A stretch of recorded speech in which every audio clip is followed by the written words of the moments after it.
écoutez Lumière 101, un regard libre sur un monde ouvert.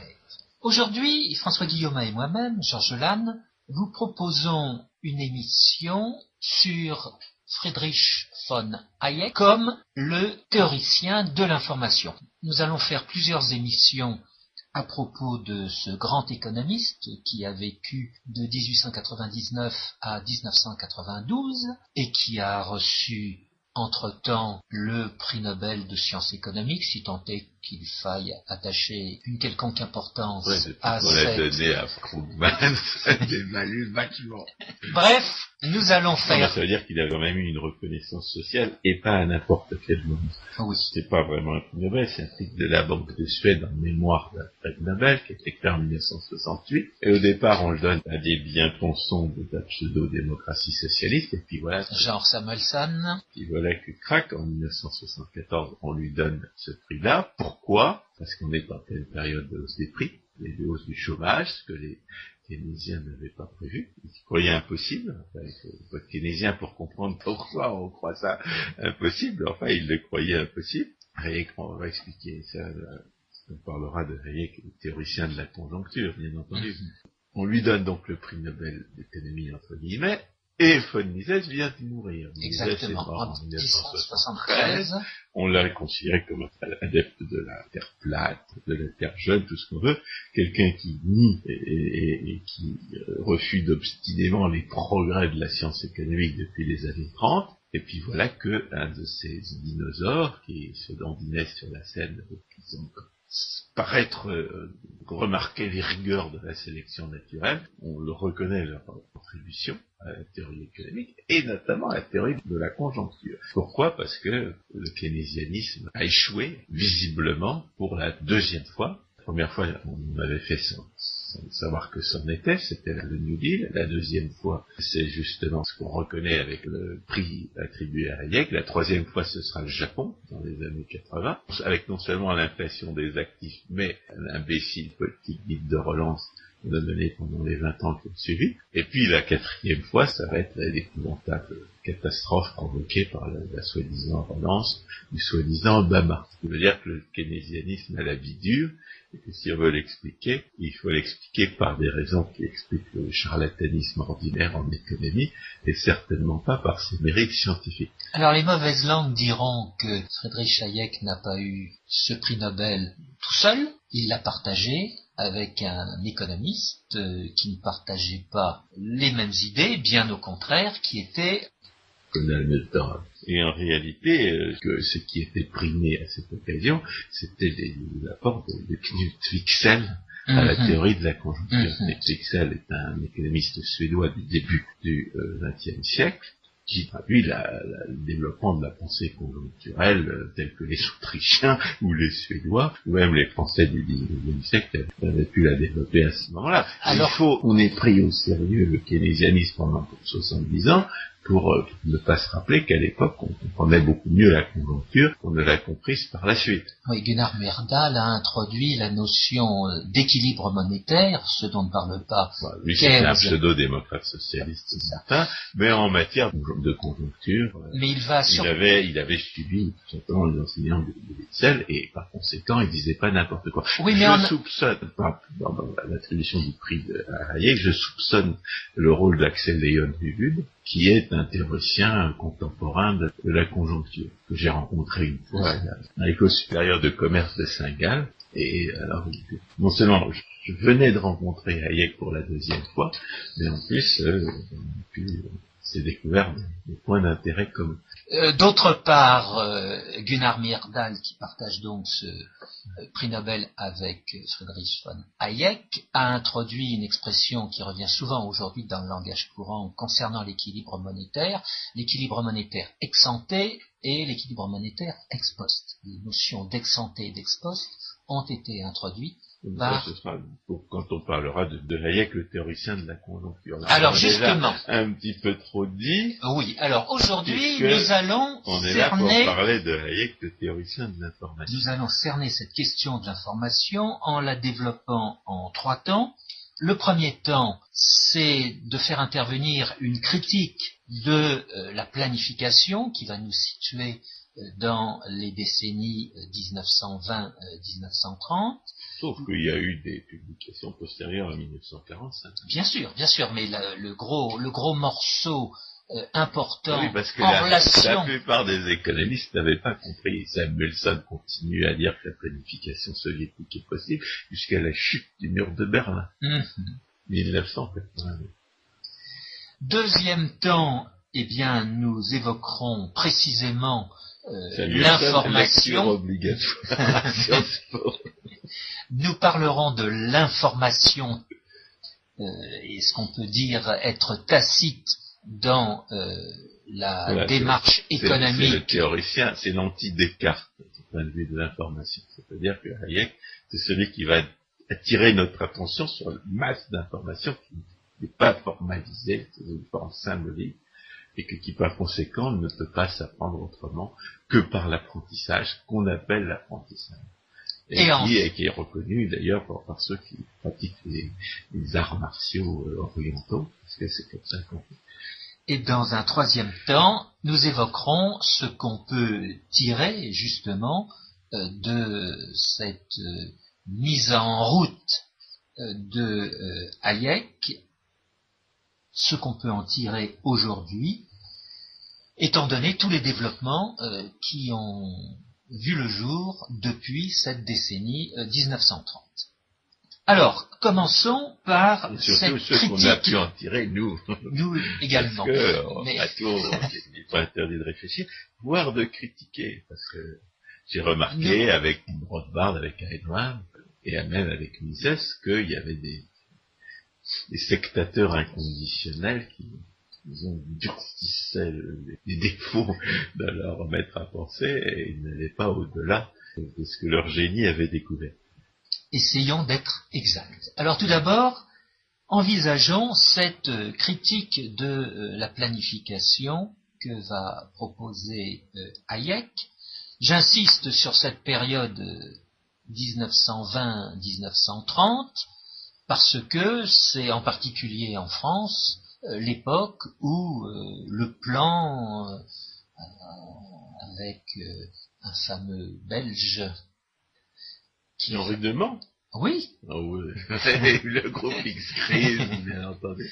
Qui va mettre tout ça au firmament de l'intelligence économique. Mais ce que disait Henri Demand, c'était complètement confus. Ah oui, mais l'expression de plan... Même Léon Degrelle trouvait que c'était des conneries.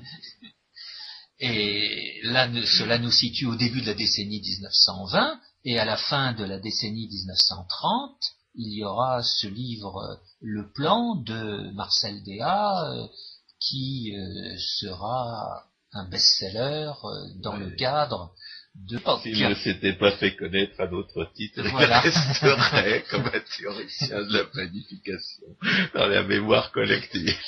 Alors voyons l'absurdité de cette planification qui en France va continuer à exister jusqu'à la fin de la décennie 1990. Ne l'oublions pas, il y a eu en France 12 plans. Et puis un ancien commissaire au plan. Qui est aujourd'hui conseiller... Guano, ou quelque chose comme ça, qui continue à susurrer ce petit à l'oreille de quelques hommes de l'État. Alors voyons tout le mal qu'il y a à... Non, mais alors, il faut rappeler que Mises est celui qui a réfuté la planification de la manière la première fois et d'une manière radicale. Pour fixer les idées, François Guillaume, vous venez de parler de Ludwig von Mises, rappelons sa durée de vie. J'ai dit qu'il était mort en 1973. Et il est né en 1881. Juste avant qu'on attribue le prix Nobel, entre guillemets, à Hayek. Donc, Mises et Hayek avaient grosso modo 20 années de différence. Il avait 3 ans de moins que Rueff est de 1896. Alors, Hayek a été l'élève de Friedrich von Wieser. Et von Wieser était un social-démocrate. C'est celui des économistes autrichiens de la génération de Baber, avec Schumpeter, mais on ne peut pas dire vraiment de Schumpeter qu'il était un économiste autrichien, il était plutôt le Walrasien, que c'est celui qui a mal tourné. La plupart des économistes autrichiens étaient évidemment libéraux.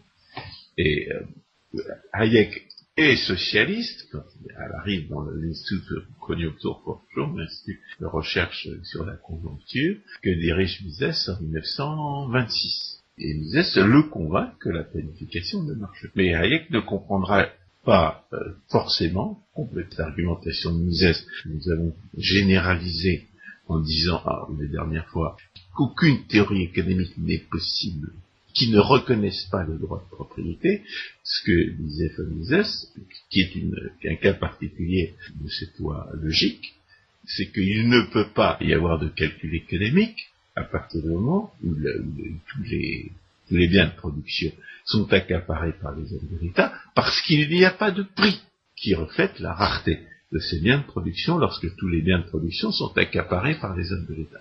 Qui est la définition à l'époque du socialisme. Aujourd'hui, quand on est socialiste, ça veut dire qu'on est légèrement plus libéral que M. Boileau, ou légèrement plus socialiste que M. Madelin, qui d'ailleurs a quitté la politique dégoûté par le socialisme des politiciens français. Les prix en question résultant des actions d'échange qui sont menées par les uns et par les autres. Voilà. Les prix n'étant pas décrétés ici ou là. Les argumentaires de Hayek contre la planification ne procéderont jamais de cette compréhension fondamentale du fait qu'il n'y a pas de jugement de valeur sans référence à la contrainte de propriété, c'est-à-dire qu'il n'y a pas de théorie économique cohérente, il n'y a pas de théorie économique du tout qui ne postule pas au départ l'existence de droits de propriété, et il n'y a pas de théorie économique cohérente qui commence par postuler l'existence des droits de propriété et ensuite fait comme si ceci n'existait pas. On a parlé aussi la dernière fois, c'est quelque chose qu'on a rencontré très souvent. Ce qui compte, c'est que Hayek ne raisonne pas en termes de formation des jugements de valeur, ni de formation des prix, comme condition nécessaire de la planification. Lui, son problème, c'est que la planification ne peut pas disposer de planificateur à la place duquel il se met. Ça va être d'ailleurs une des raisons de son succès médiatique à la plupart des cas. Il essaye de se mettre à la place du socialiste, contrairement aux gens qui n'ont évidemment pas lu et qui le présentent comme un ultra-libéral et atlantique.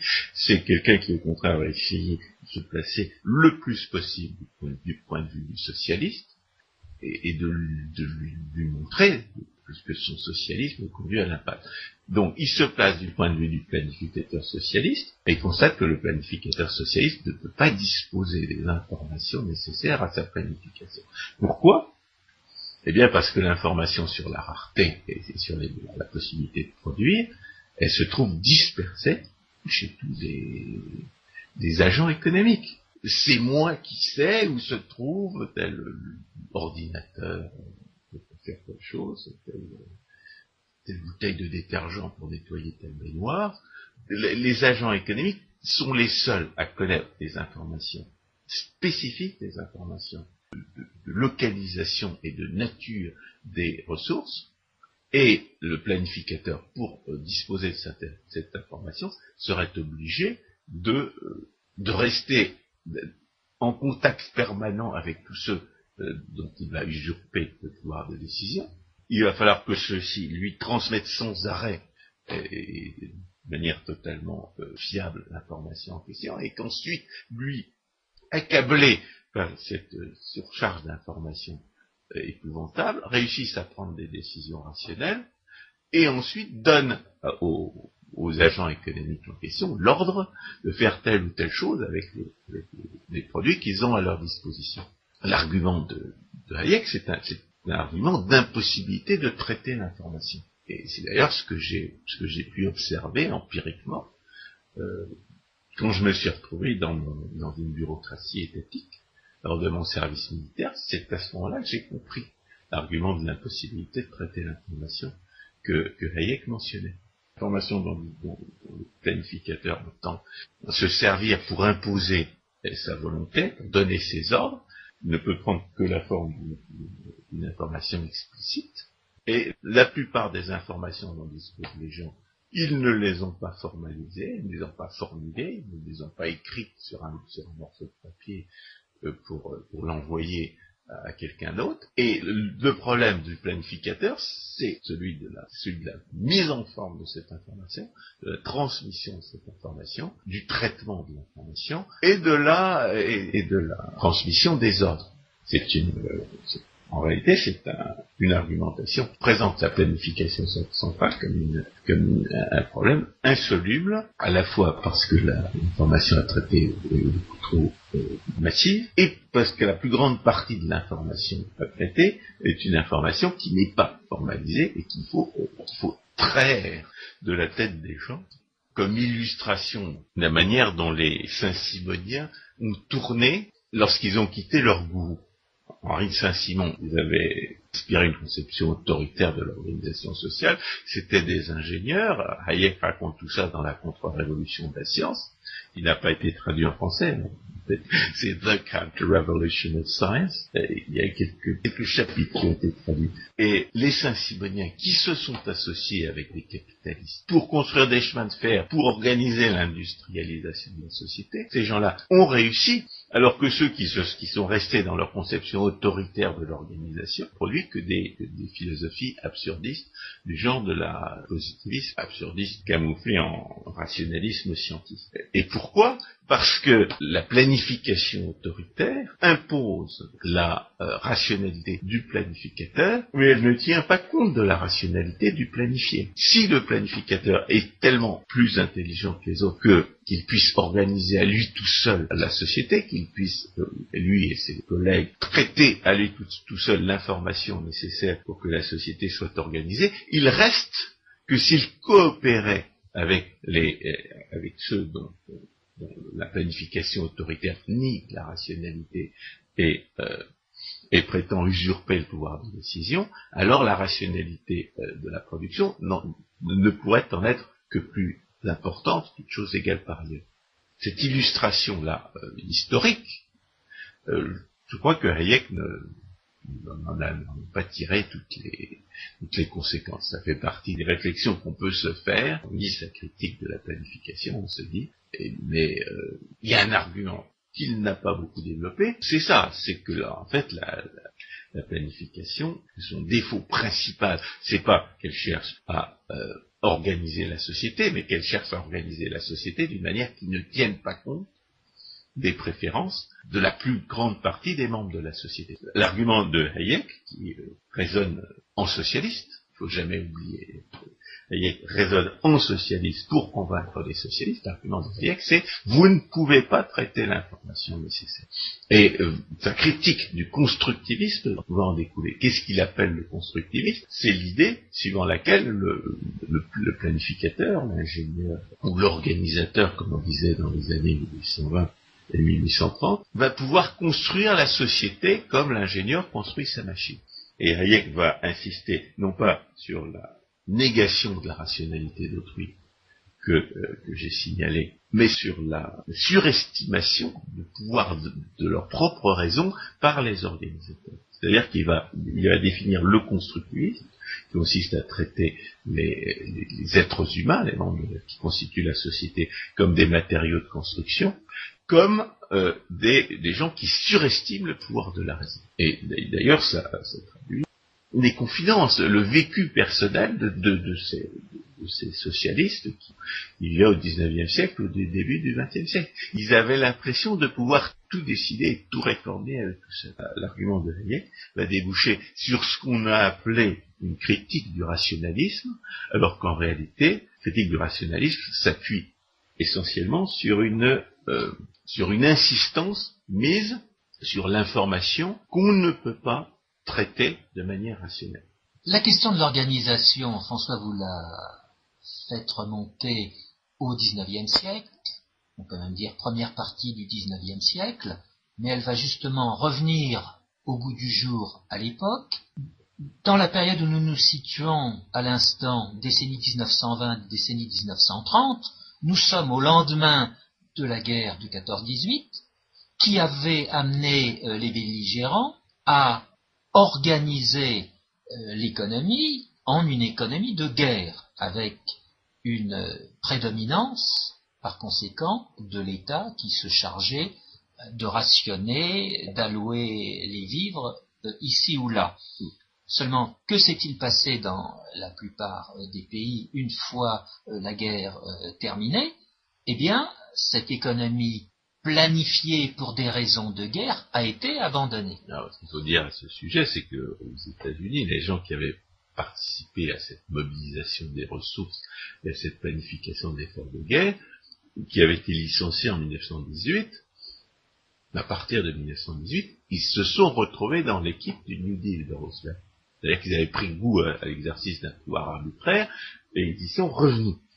La deuxième chose qu'il faut dire, et ça c'est relatif à Mises qu'à Hayek, c'est que cette planification et cette rationalisation dans une économie de guerre a eu des effets catastrophiques. Parce que c'était une planification et une organisation. Et que von Mises, dans sa biographie, telle que la raconte Guido Hülsmann, il a écrit une très bonne biographie de Mises, en anglais malheureusement, mais qui montre que quelquefois il peut être meilleur historien des personnes que de la monnaie, pour autant que je puisse en juger d'après ce que j'ai déjà lu. Il a écrit une très bonne biographie de Ludwig von Mises, où celui-ci apparaît comme réussissant à convaincre les dirigeants autrichiens de renoncer à leur rationnement et à leur planification, parce que ça a porté atteinte à l'effort de guerre. Leur mobilisation des moyens d'approvisionnement militaire avait conduit à tarir le flux de munitions et d'armes qui allaient vers le front. Il est possible que Ludwig von Mises ait à cette occasion, lui avait déjà appris la théorie économique sérieusement, il est possible qu'il en ait tiré de cette expérience les moyens intellectuels qui lui ont permis de prouver l'impossibilité de la planification centrale. Mais ce qu'il faut dire, c'est que la planification centrale, dans les années 60 et 70, n'a plus tellement été à la mode. Il y a eu, en 1969, une critique de la planification à la française, de la planification indicative, avec quelqu'un qui avait été l'élève de Hayek, qui s'appelait Vera Smith, qui a épousé un certain monsieur Lutz, et qui a participé à la critique de la planification française.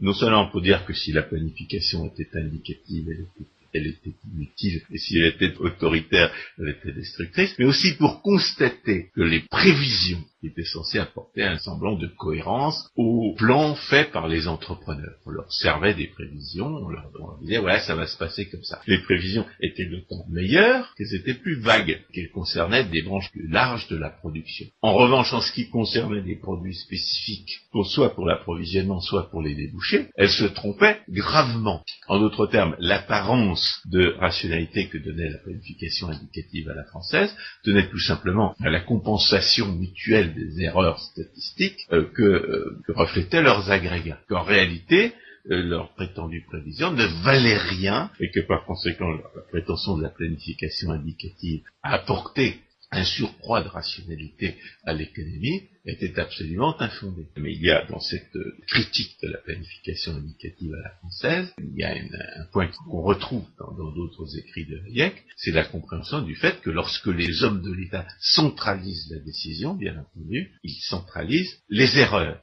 Ils mettent en échec la dispersion des risques qui conduit une économie à se tromper moins dans son ensemble, parce que les entrepreneurs individuels ne peuvent le faire dans un sens ou dans l'autre, soit dans un sens de la surestimation ou de la sous-estimation des prix de leurs produits ou de leurs débouchés. Il y a donc chez Hayek, et ça va alimenter sa critique de l'approche globale de l'économie, de l'approche en termes dits macroéconomiques, cet aspect de la centralisation des décisions par l'ingérence étatique, va alimenter sa critique de l'intervention étatique, notamment en matière de conjoncture. Mais ça, c'est un aspect des choses qu'on traitera quand on parlera de Hayek, le théoricien de la conjoncture, et de ce qu'il a toujours, et notamment vers la fin de sa vie, considéré comme une des tâches les plus importantes qui n'avait pas été donnée, c'est-à-dire sa critique de la macroéconomie. C'est celle qu'il a pris la peine de faire lors de son discours de Nobel en décembre 1974.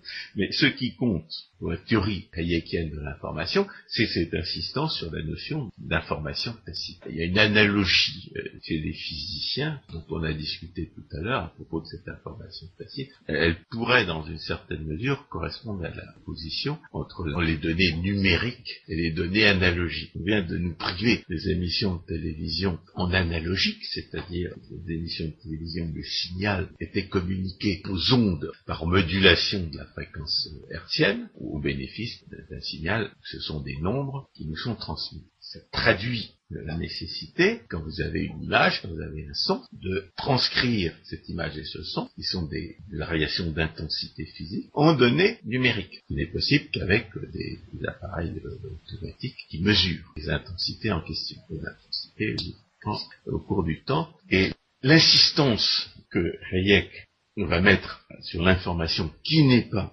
sous forme, disons, transmissible, sous forme explicite, va le conduire à insister sur le rôle irremplaçable du marché dans la collecte et la transmission de cette information.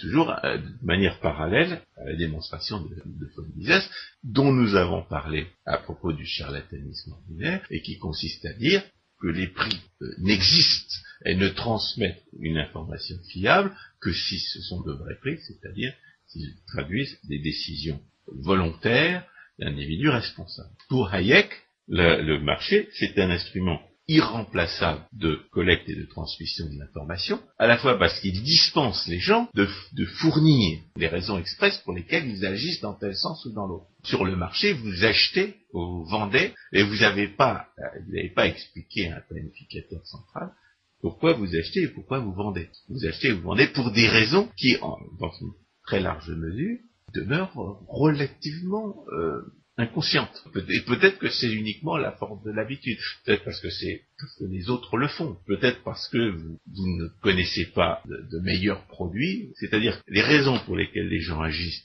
ils ne les connaissent pas forcément. Je ne veux pas bien qu'ils se les soient expliqués à eux-mêmes très longuement et que ce soit le produit d'une délibération formalisée, mais il se peut aussi que ce soit simplement parce qu'ils en ont envie.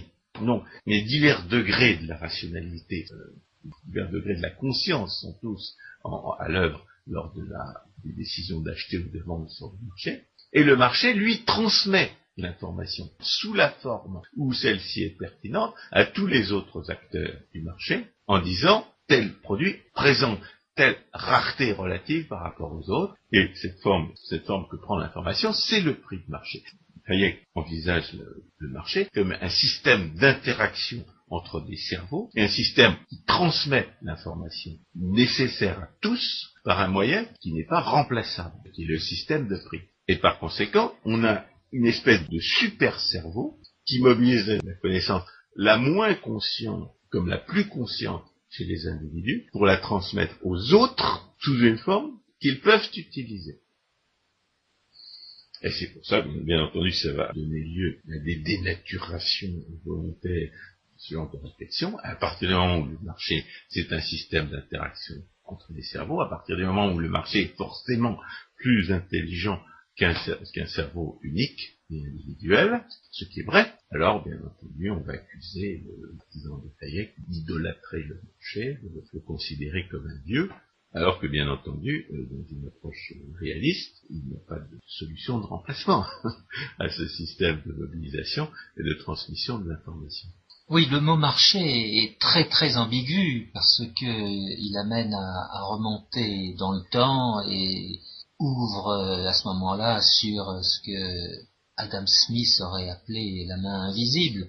De fait, et j'en reviens à cette question de l'organisation qui me semble tout à fait essentielle, surtout à cette époque des décennies 1920-1930, le marché est une organisation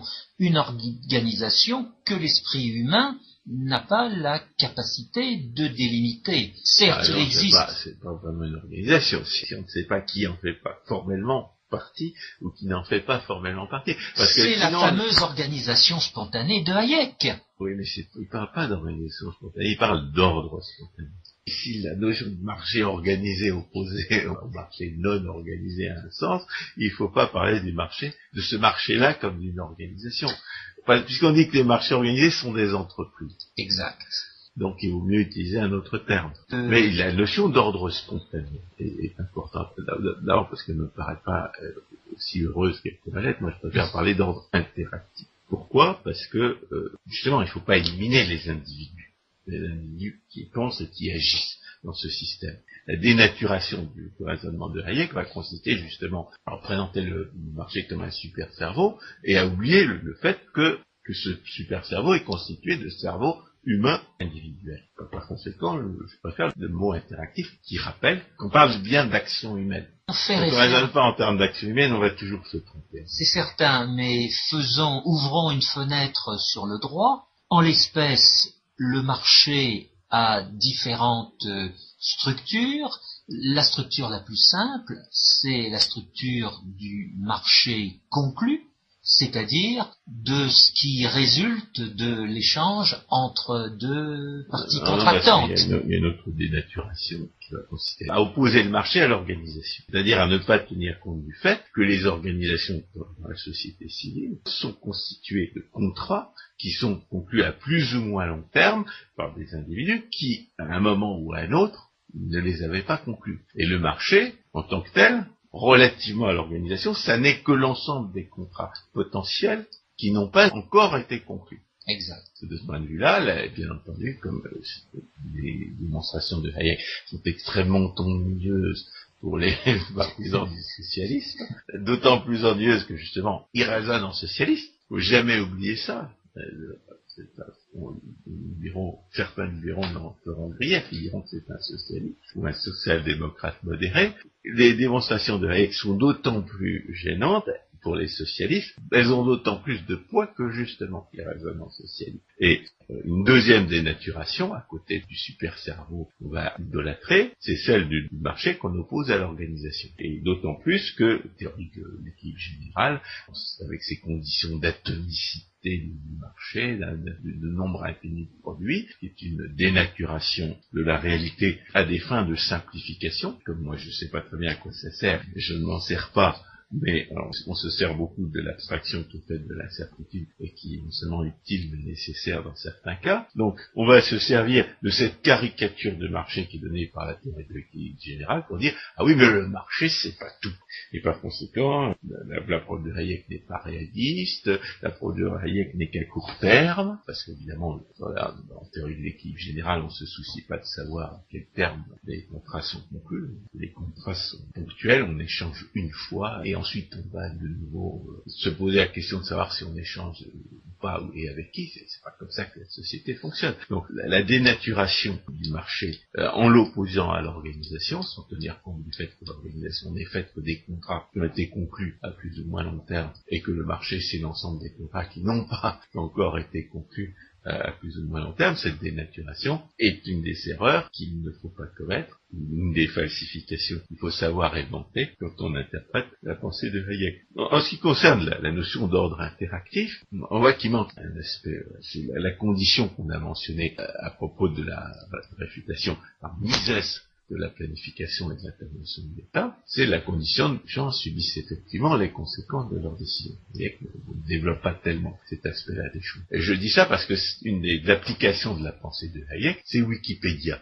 C'est quelqu'un qui avait lu Hayek, qui s'est dit, je vais créer une encyclopédie qui va me permettre de mobiliser les millions de cerveaux qui coexistent sur Internet, en permettant à chacun d'apporter sa petite contribution. Exactement comme ma petite contribution à l'achat de tel ou tel produit ou service contribue à l'information sur la rareté générale que les prix transmettent à travers l'ensemble de l'économie. Alors, évidemment, je parlais de conditions institutionnelles, Wikipédia peut être détourné par des clics. Des clics qui vont essayer d'imposer leur point de vue et qui l'imposent effectivement. Et ça veut dire que ce marché-là a plus les caractéristiques d'un marché organisé que d'un marché non organisé, que d'un marché ouvert. En revanche, Internet, c'est un marché ouvert de l'information. C'est un marché où chacun peut apporter sa petite contribution et où les gens qui vont à la recherche de l'information peuvent la trouver. On a une bonne représentation, en dépit du fait que l'information est transmise sous une forme symbolique, sous une forme express, numérique. On a une bonne métaphore du marché avec l'Internet. Et c'est d'ailleurs une des raisons pour lesquelles lesquelles, entendu, vous pouvez assez facilement trouver ce que vous voulez sur Internet. Les conditions tacites de l'Internet, c'est quand même une condition institutionnelle qu'il faut mentionner, c'est de la liberté d'accès. Alors, de même que sur Wikipédia, l'irresponsabilité des faussaires peut dénaturer le résultat, sur Internet, il y a des manières de censurer qui empêchent d'avoir accès à certaines mais aussi des manières de contourner cette censure.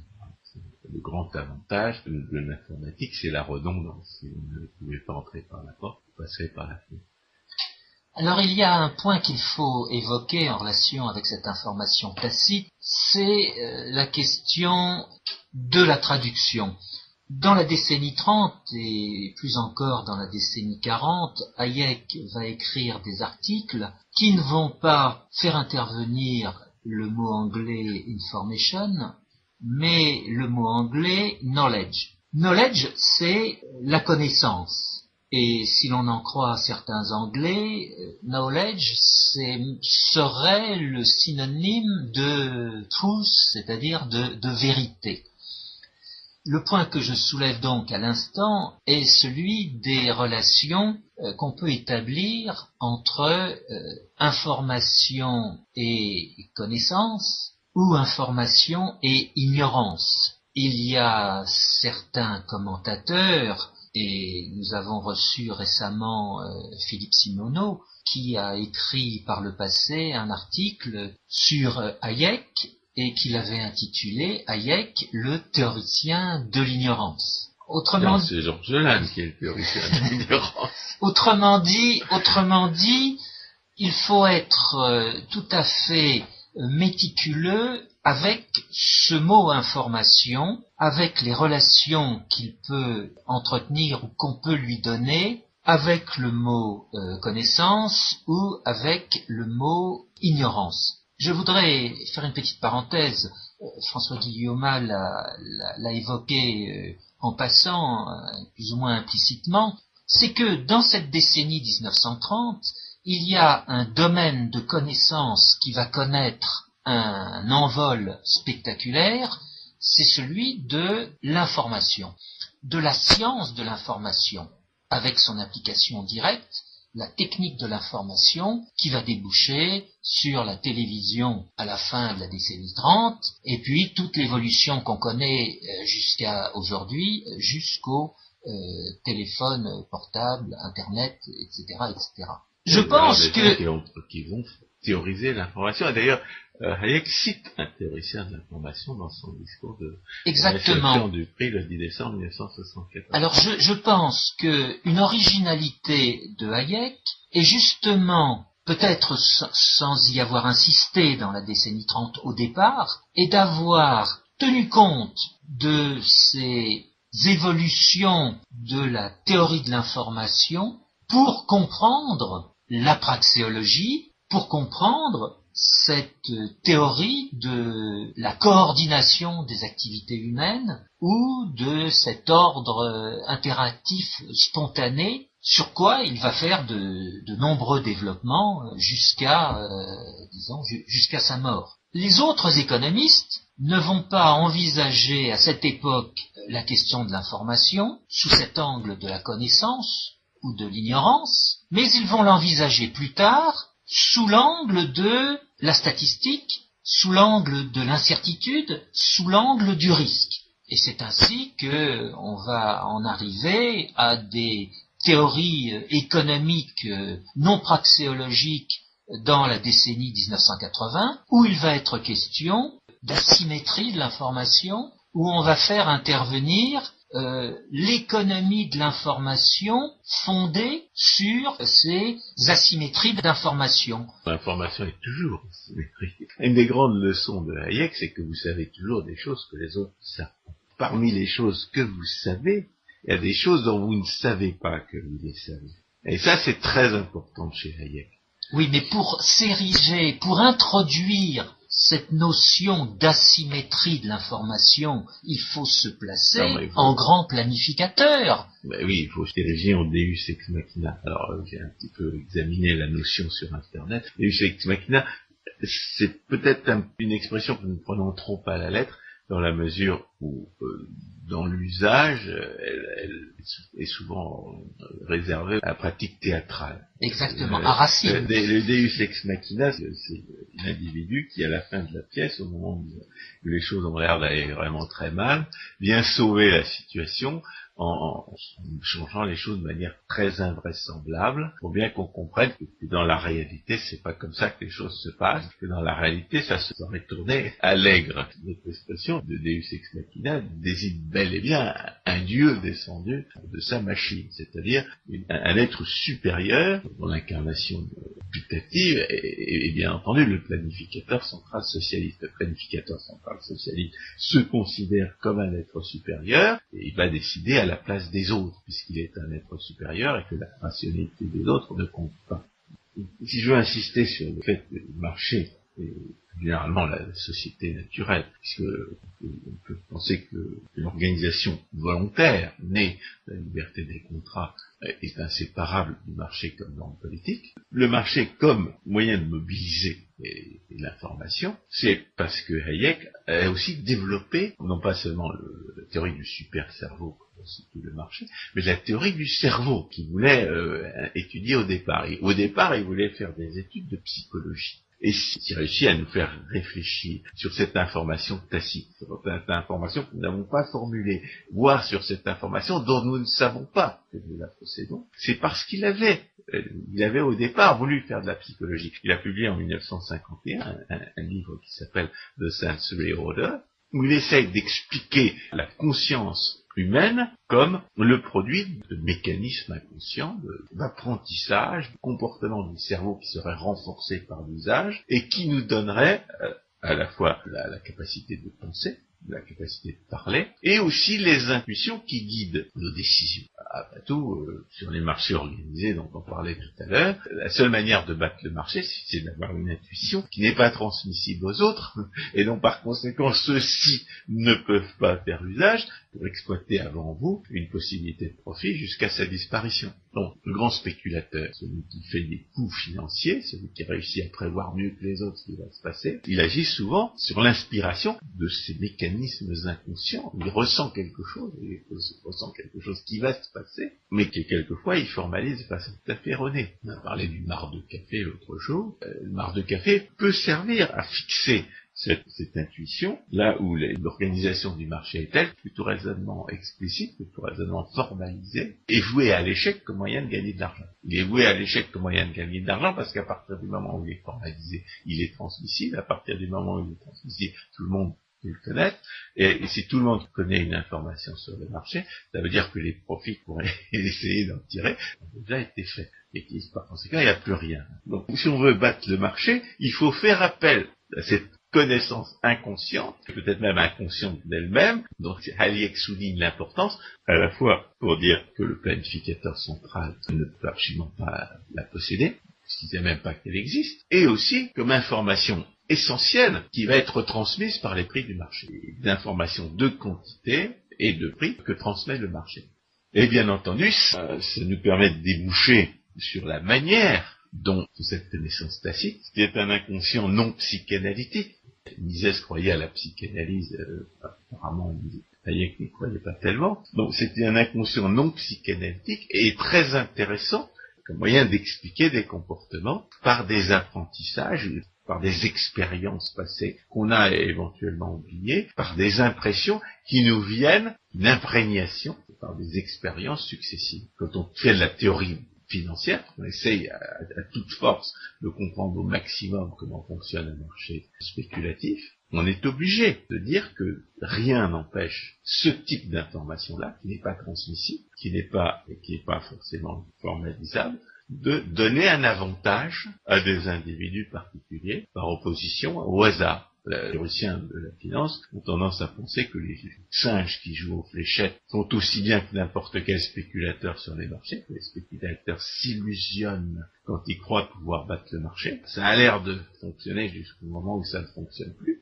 Mais, par une information tacite signalée par Hayek, on peut éventuellement défendre l'idée qu'il y a des individus qui sont plus capable que d'autres de prévoir ce qui va se passer sur les marchés en question. Statistiquement, on constate qu'il y en a qui s'enrichissent alors que d'autres pas. On ne peut pas statistiquement prouver qu'ils ont eu autre chose que de la chance, mais on constate quand même qu'il y en a qui gagnent de l'argent sans arrêt.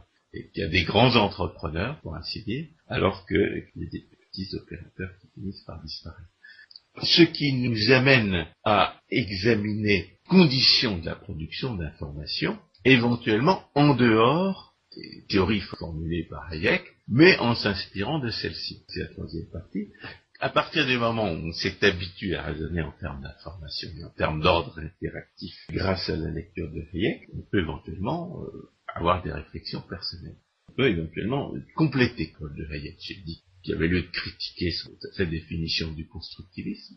Il valait mieux parler d'ordre interactif que d'ordre spontané. C'est pas par hasard, c'est parce que quand on réfléchit à l'enseignement de Hayek, on peut éventuellement découvrir des choses par soi-même. Alors, qu'est-ce que on peut dire un peu critique la définition par Hayek du constructivisme? Il y a une manière de développer une théorie de l'information dans la société qui part de la négation de la rationalité d'autrui par la planification ou l'intervention autoritaire de l'État dans l'économie.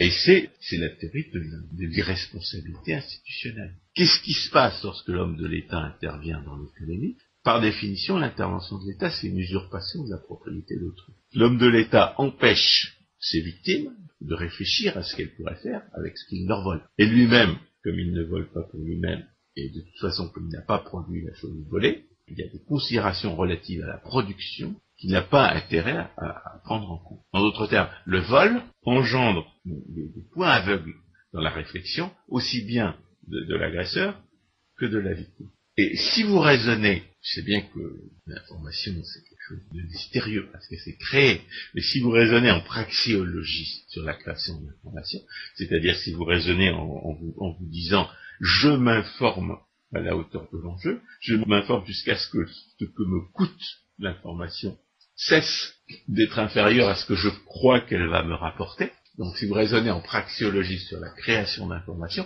vous pouvez développer une théorie générale de la création d'informations. Dans la théorie de la régulation sociale, va être la première manifestation.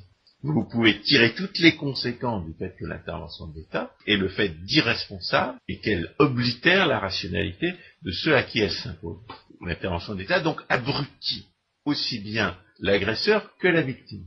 Par ailleurs, bien entendu, tout aussi praxéologiquement, et en vertu des considérations qui conduisent à démontrer la loi de Bitur-Camembert, l'intervention de l'État ne détruit pas seulement l'information chez la victime, elle conduit à parasiter les décisions des uns comme des autres par des considérations de recherche, de pseudo-investissement dans l'action politique. Le voleur de l'État est obligé de se demander comment il va faire dans la concurrence entre les voleurs auxquels il est confronté pour parvenir à la position de prédateur officiel qui lui permettra de voler les autres et de leur imposer sa volonté arbitraire. C'est-à-dire que toute décision étatique n'est pas seulement irresponsable, elle est parasitée par des considérations qu'il est obligé de prendre en compte pour parvenir à son poste de prédateur. Par exemple, les socialistes, qui favorisent les assurances maladie étatiques ou qui favorisent l'immigration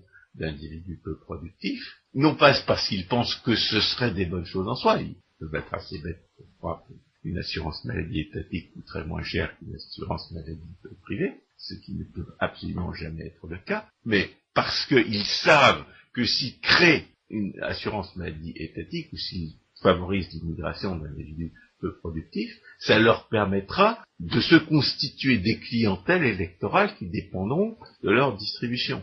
C'est-à-dire que chaque fois qu'on raisonne sur une décision étatique, il ne faut pas seulement envisager le fait qu'on a affaire à des individus qui ne savent pas ce qu'ils font, il faut aussi envisager le fait qu'on a affaire à des individus qui sont prêts à faire le mal, pourvu que ça leur permette de rester au pouvoir.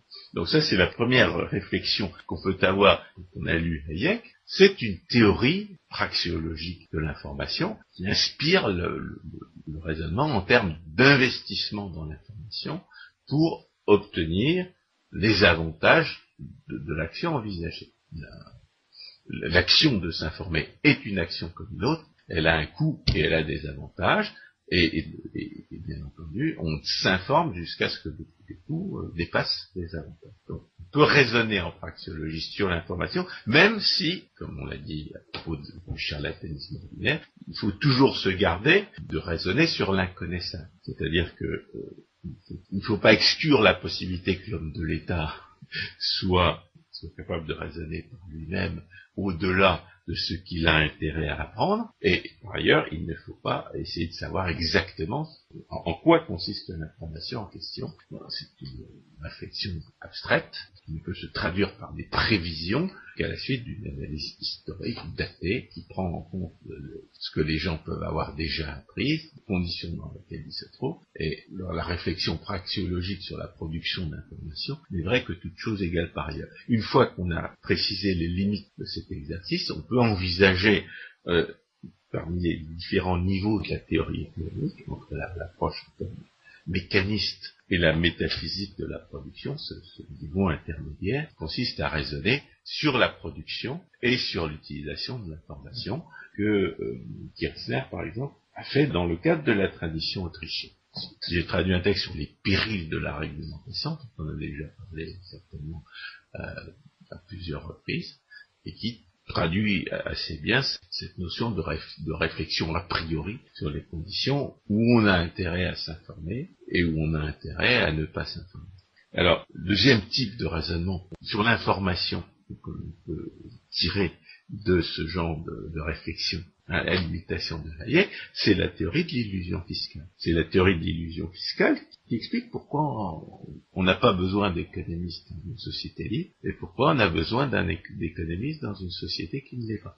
Justement parce que l'intervention de l'État, en aveuglant les décideurs sur les conséquences de leurs décisions, en annihilant l'intérêt qu'ils pourraient avoir à s'interroger sur ce qu'on peut faire de leur production, eh bien, aveugle systématiquement les gens sur les conséquences de certains actes. Et la théorie de l'illusion fiscale, ce qu'elle décrit, c'est la différence entre les effets que les décideurs publics, ou en tout cas que le débat public prête aux politiques et aux institutions du socialisme, et leurs effets réels. Et c'est à ça que sert un économiste. Quand Frédéric Bastiat écrit un ensemble de petits pamphlets sous la rubrique « Ce qu'on voit et ce qu'on ne voit pas », eh bien, il décrit principalement les effets que les hommes de l'État ont intérêt à ne pas montrer, voire à ne pas connaître, de leurs interventions. Parce que pour faire des cadeaux, il faut bien voler l'argent quelque part. Parce que lorsqu'on interdit, protège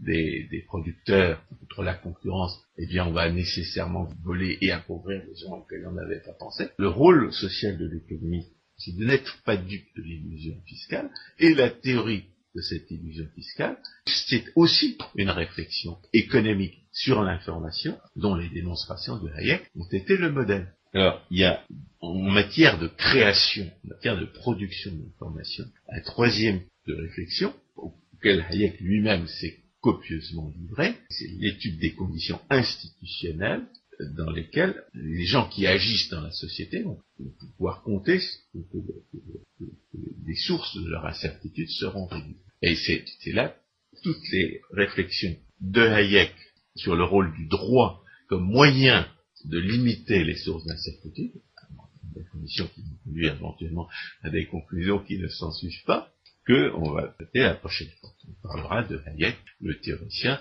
des institutions, qu'on pourrait décrire comme un théoricien du droit naturel qui ne se reconnaît pas comme tel. Et à une autre occasion, nous pourrons parler des conditions de la monnaie, ce qui nous amènera à envisager... Le théoricien de la conjoncture. Mais pas seulement de la monnaie, parce que comprendre que la conjoncture dépend de la monnaie, c'est quelque chose que les keynésiens ne savent pas faire. En tout cas, Keynes ne savait pas le faire.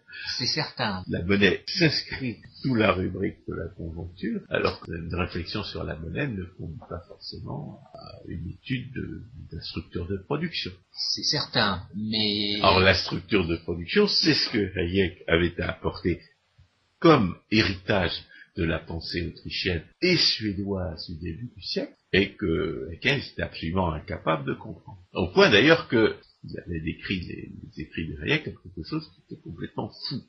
C'est-à-dire qu'il n'arrivait pas du tout à le comprendre. Il avouait lui-même qu'il était incapable de comprendre en allemand ce qu'il ne connaissait pas des développements intellectuels, qu'il ne maîtrisait pas à l'avance. Or, la plus grande partie de ce que Wicksell et Mises avaient écrit à l'époque était en allemand et en anglais. Wicksell a aussi écrit en suédois. Il communiquait avec ses chers collègues en allemand. Vous faites référence à l'ouvrage de Hayek de 1931 qui s'appelle Prix et production. Hayek va justement importer la pensée conjoncturelle qui était la plus avancée en Angleterre où on enseignait qu'Alfred Marshall, la seule chose que Keynes n'ait jamais appris comme enseignement formel, pour essayer de faire comprendre aux Anglais quelque chose qui était déjà bien établi mais qu'ils ne connaissaient pas, et ça a finalement assez mal marché.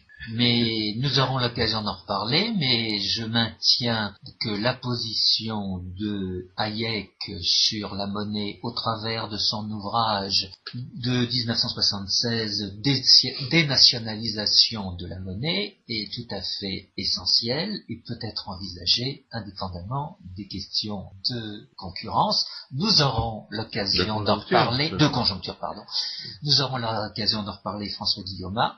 Merci. On peut aussi faire le lien entre la critique de la planification et la critique de la politique monétaire. Bien sûr, bien sûr. Mais c'est justement pour ça qu'on n'a pas parlé aujourd'hui, c'est parce qu'à mon avis, ça relève de la réflexion sur la conjoncture. Bref, nous allons faire quelques autres émissions. Si cette émission vous a intéressé, eh bien, nous serons charmés que vous écoutiez les suivantes.